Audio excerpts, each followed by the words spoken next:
আসসালামু আলাইকুম। হিন্দু ভাই ও বোনেদেরকে জানাই নমস্কার। অন্যান্য ধর্মের জাতি ভাই ও বোনেদেরকে জানাই আদাব। আমি তান্ত্রিক বড়ুয়া, শত্রুকে কলিজা সিরা বান ঘুমন্ত আমল, যে আমলটি আপনারা আমার স্ক্রিনে দেখতে পাচ্ছেন, এটার মাধ্যমে ঘুমের ভিতরে আপনার শত্রু কলিজা সিরে এবং বা মেরে মেরে ফেলতে পারবেন। তবে ছোটোখাটো বিষয় নিয়ে এই কাজগুলো আপনারা করবেন না, এটা আপনাদের কাছে আমার অনুরোধ।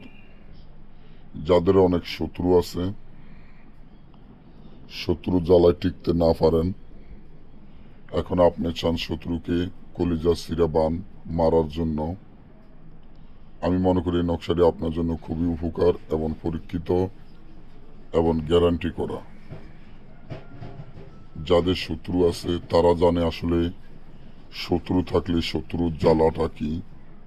শত্রুর জন্য আপনি ঘুম যেতে পারেন না, শত্রুর জ্বালায় বাড়িঘরে থাকতে পারেন না, শত্রু দিনের পর দিন আপনার উপরে অন্যায় অত্যাচার নির্যাতন করে, কোনো উপায় খুঁজে পান না। অনেক জায়গায়ও গিয়েছেন, অনেক প্রতারণার শিকার হয়েছেন, অনেক টাকা পয়সা ব্যয় করেছেন, কোনো রকমের কাজে সফলতা হইতে পারেন নাই। তো এই নকশাটি আপনার জন্য খুবই উপকার, পরীক্ষিত, শক্তিশালী, পাওয়ারফুল। আপনার যদি এমন শত্রু থাকে, শত্রু জ্বালা যদি আপনি আর টিকতে না পারেন, শত্রু দিনের পর দিন আপনার উপরে এত বড় ক্ষতি করে, যারা প্রতারণার শিকার হয়েছেন, আমি মনে করি আপনারা এই আমলটির মাধ্যমে আপনাদের কাজে সফলতা করতে পারবেন। তার জন্য নকশাটি আপনারা সুন্দর মতো একটা কাগজে লিখবেন।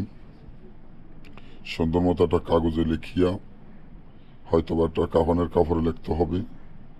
শত্রুর নাম, শত্রুর পিতামাতার নাম মাঝ জায়গায় লিখে দিবেন এবং 4টা শয়তানের নাম বা 5টা শয়তানের নাম লিখে দিবেন।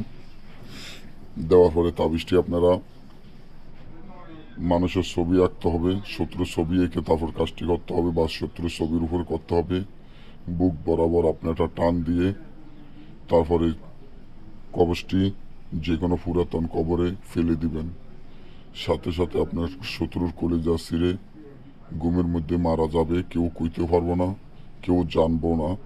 তবে আমাদের অনুমতি নিয়ে এবং জাগৃত মন্ত্র আছে এটার লগের, জাগৃত মন্ত্র নিয়ে কাজ করবেন, সাথে সাথে কাজ হবে। আর আমাদের থেকে করালে আসন খরচ দিয়ে কাজ করে নেবেন। ভালো থাকবেন।